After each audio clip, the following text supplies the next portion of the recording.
Salut tout le monde, on se retrouve aujourd'hui pour la deuxième partie de la vidéo être étudiant et respecter l'environnement. Aujourd'hui c'est la partie cuisine et j'ai de la chance parce que je suis chez ma sœur et je vais donc pouvoir vous illustrer un petit peu tous mes petits tips. Donc c'est parti. Alors, mon tout premier conseil c'est d'acheter en vrac pour être plus zéro déchet. En fait, les déchets, le plastique, tout ça, ça se recycle pas forcément ou moins bien, enfin pas très bien justement. Donc le mieux c'est de pas du tout en produire. Donc quand vous faites vos courses, il y a souvent maintenant en magasin bio et même dans les supermarchés l'option d'acheter en vrac. Et en plus, ça peut faire une super bonne déco. Je vous montre.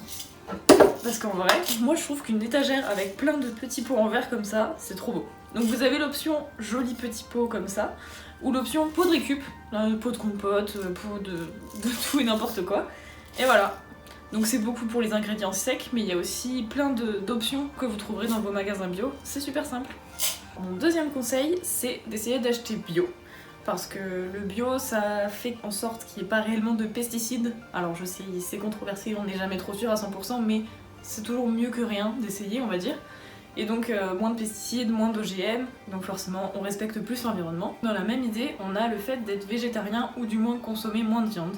C'est connu maintenant, on sait que pour produire de la viande, il faut énormément de quantité d'eau. Je pourrais vous écrire ici exactement le taux de combien de viande pour combien d'eau. Et il y a aussi le fait que c'est pas obligé de complètement stopper la consommation de viande, c'est pas évident, je le sais très bien. Je dis pas que je suis parfaite sur ce point-là, vraiment pas, hein. Mais au moins avoir une consommation raisonnée, c'est-à-dire de consommer par exemple pas des poules en batterie, mais des poules qui ont été élevées en plein air, c'est tout de suite moins pire on va dire. Donc voilà, essayez. Pour continuer dans l'idée de ne plus utiliser beaucoup de plastique, c'est les bouteilles d'eau. Parce qu'on en achète des packs et des packs, alors que finalement l'eau, on en a qui sort du robinet, qui est potable, et si jamais vous avez un goût que vous aimez pas trop, parce que je sais que par exemple l'eau à Lille elle est très calcaire, et ben on a l'option des carafes. Les carafes avec un filtre qui vous permettent d'avoir une eau qui a plus de goût un petit peu bizarre, un petit peu chloré et tout ça. Donc là il n'y a plus d'excuses. Et sinon par exemple quand vous allez au travail, à l'école, au sport ou tout ça, les gourdes en métal c'est encore mieux. Et elles sont trop belles. Genre, pourquoi acheter des bouteilles en plastique quand on peut avoir des jolies gourdes? Bon, c'est dommage, celle-là elle est un petit peu effacée, mais vous en trouvez vraiment partout maintenant en plus. Donc il n'y a vraiment pas d'excuses. Et petit avantage en plus, il n'y a pas à monter les packs d'eau sur les escaliers. Et ça, c'est du vécu, croyez-moi, on bénit la carafe. Quatrième conseil, c'est consommer du made in France ou du moins du local. Plus vous faites local, mieux c'est forcément, parce que moins de pollution pour déplacer les aliments ou tout ce que vous consommez. Et surtout manger des fruits et des légumes de saison. Parce que mine de rien, quand on fait importer des tomates d'un pays qui vient de super loin, c'est une catastrophe écologique. Et en plus, elles sont même pas bonnes. Donc c'est vraiment pas top. Si vous voulez, je vous ferai peut-être une vidéo sur quels sont les légumes et les fruits de saison. De quand, parce qu'on le sait pas forcément, mais c'est pas forcément évident pour tout le monde, donc je vous ferai sûrement ça. Et donc, par exemple, là je vous filme cette vidéo, nous sommes en novembre, bientôt décembre. Donc par exemple, en légumes, on a tout ce qui est butternut, courge, potiron, tout ça, cette saison, vous pouvez y aller à fond. Et en fruits, on a... Allez, mon butternut va tomber. On a des kiwis, donc ceux-là en plus, ils viennent du jardin de ma maman, donc c'est encore mieux. Et les clémentines, les oranges, les pamplemousses, allez-y, y a pas de souci. Juste pour rajouter en petit aparté, si vous voulez en savoir plus sur par exemple la production des tomates, il me semble que c'était en Espagne, il y a le Tatou qui a fait un documentaire super intéressant qui explique à quel point c'est une catastrophe écologique de consommer ce genre de produits pas au bon moment de l'année.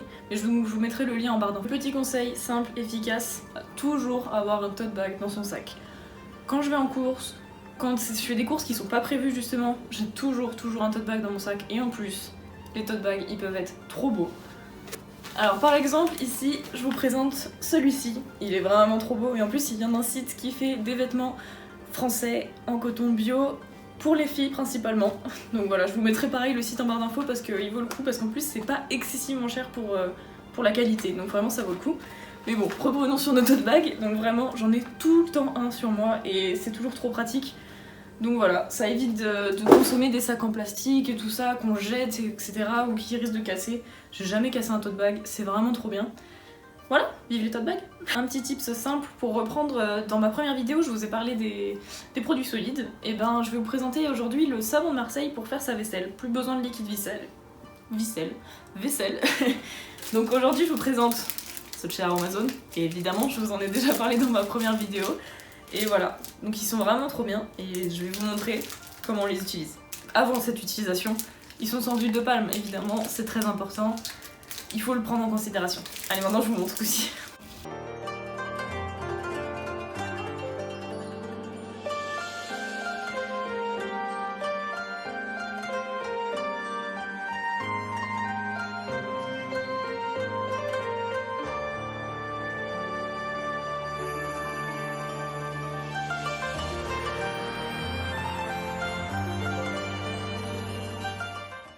On veut toujours éviter les déchets, bien évidemment. Donc là, je vais vous proposer une alternative au papier d'alu ou au film plastique qu'on met pour conserver les aliments quand on les a déjà préparés, pour les mettre de côté au frigo.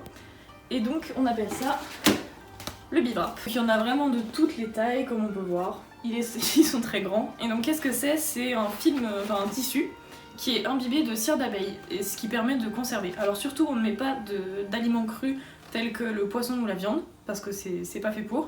Mais par contre, c'est un petit pouvoir antibactérien, il me semble, si je dis pas de bêtises, qui permet de conserver aussi bien les aliments. Donc je vais vous faire une petite démo sur un verre, j'arrive. Petite démo, j'ai un petit biwrap, un contenant quelconque, bon là j'ai pris une Eco Cup, vive les Eco Cup, hein.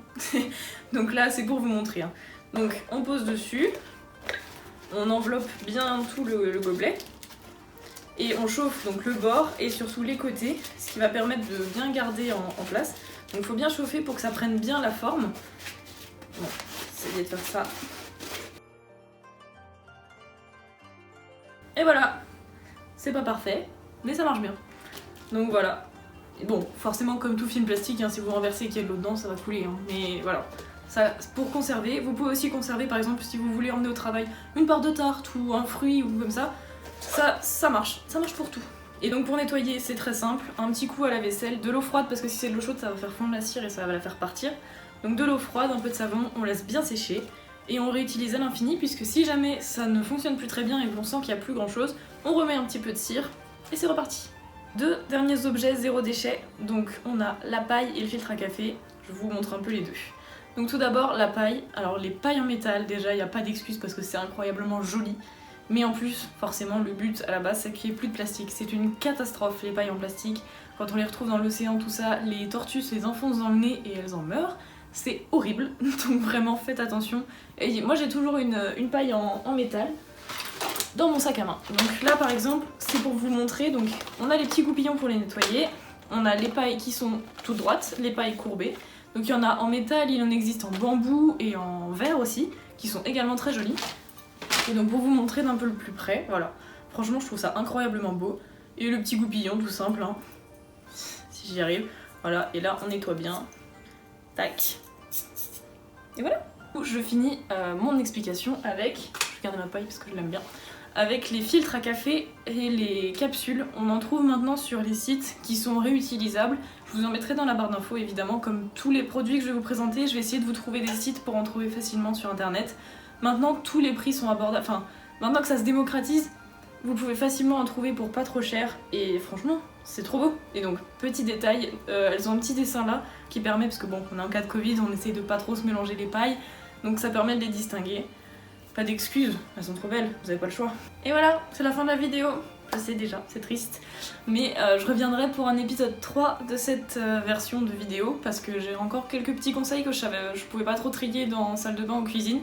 Donc voilà, il y a les conseils vêtements, j'ai beaucoup de choses à vous dire dessus, donc soyez présents pour la prochaine vidéo. Si jamais vous avez d'autres conseils à me donner que je puisse évoquer dans la prochaine vidéo ou juste que je connais pas, n'hésitez pas à me dire dans les commentaires. Et si vous avez aimé, vous pouvez mettre un petit pouce en l'air, ça fait toujours plaisir. Et moi je vous retrouve très bientôt dans une prochaine vidéo. Salut!